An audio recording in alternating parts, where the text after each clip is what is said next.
Ernakulam Maharajas hostel കോമ്പൗണ്ടിലെ മരത്തിൽ പെരുമ്പാമ്പിനെ കണ്ടെത്തി എന്നൊരു വാർത്തയാണ് ഇപ്പോൾ വരുന്നത്. ആ കാണുന്നതാണ് പെരുമ്പാമ്പ് അങ്ങനെ കയറി ഇരിക്കുകയാണ്. ആ ശിഖരങ്ങളിലൊക്കെ ചുറ്റി വളഞ്ഞ് പടഞ്ഞ് അങ്ങനെ ഇരിക്കുകയാണ് ആ പെരുമ്പാമ്പ്. വിഷ്ണു സുരേഷ് ആ വാർത്തയിൽ ഒരുമിച്ചിരുന്നു. വിഷ്ണു, ഇതിനെ താഴെ ഇറക്കാനുള്ള പരിപാടി എന്താ?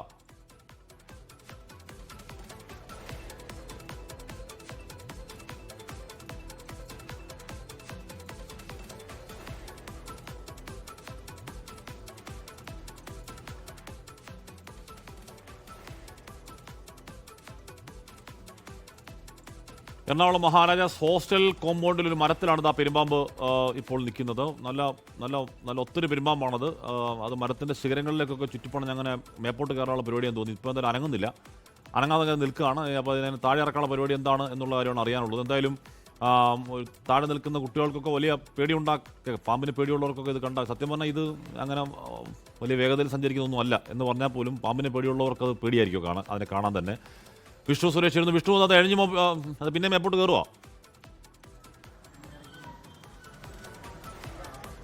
ഹാഷ്മി, രാവിലെയാണ് മലമ്പാമ്പിനെ മഹാരാജാസ് ഹോസ്റ്റലിലെ മരത്തിന് മുകളിൽ കണ്ടെത്തിയത്. അത് മുകളിലോട്ട് കയറി പോവുകയാണ്. ഇവിടെ നാട്ടുകാരൊക്കെ ഉണ്ട്. ഈ പ്രദേശത്ത് ഈ ഷിപ്പ്യാർഡിനോടൊക്കെ ചേർന്നാണ് മഹാരാജാസ് ഹോസ്റ്റലിൽ പ്രവർത്തിക്കുന്നത്. കഴിഞ്ഞ ദിവസം ഈ പറമ്പിൽ ഇങ്ങനെ മലമ്പാമ്പിനെ കണ്ടു എന്ന് വിദ്യാർത്ഥികൾ നേരത്തെ പറഞ്ഞതായി ഇവിടെയുള്ള ആളുകൾ പ്രതികരിക്കുന്നുണ്ട്.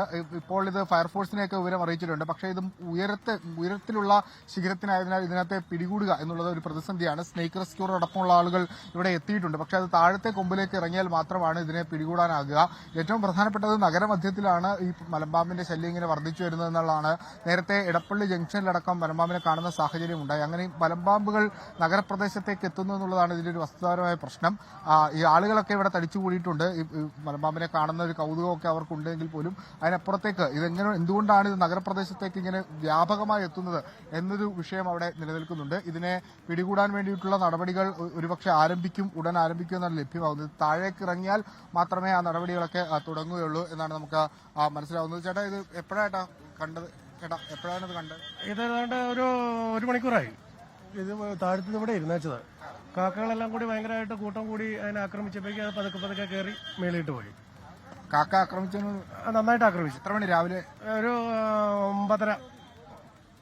ഹാഷ്മി, രാവിലെ 9 കൂടിയാണ്. അതായത് മരത്തിന് താഴെ ഭാഗത്ത് വലിയൊരു മരമാണ്, അതിന്റെ താഴത്താടുത്ത് ഇരുന്നിരുന്നത്. പിന്നീട് കാക്കകൾ ആക്രമിച്ചതിനെ തുടർന്ന് ഇവിടെ നിന്ന് ഇഴഞ്ഞ് മുകളിലേക്ക് പോകുമായിരുന്നു. ഇപ്പോൾ ഏറ്റവും മുകളിലത്തെ ശിഖരത്തിലാണ് ഇരിക്കുന്നത്. അതുകൊണ്ട് തന്നെയാണ് ഈ റെസ്ക്യൂ ഓപ്പറേഷൻ ഒരു തടസ്സമായി നിലനിൽക്കുന്നത്. കാരണം മുകളിലേക്ക് കയറുന്നതിനടക്കം ബുദ്ധിമുട്ടുണ്ട്. ഇതിൽ താഴേക്കുള്ള സാധ്യതയാണെങ്കിൽ, താഴെ ആണ് ഇത് നിൽക്കുന്നതെങ്കിൽ പെട്ടെന്ന് തന്നെ ഇതിനെ ഇറക്കാനാകുമെന്നാണ് ഇതിന്റെ റെസ്ക്യൂ ഓപ്പറേറ്ററായിട്ടുള്ള ആളുകളൊക്കെ പറയുന്നത്.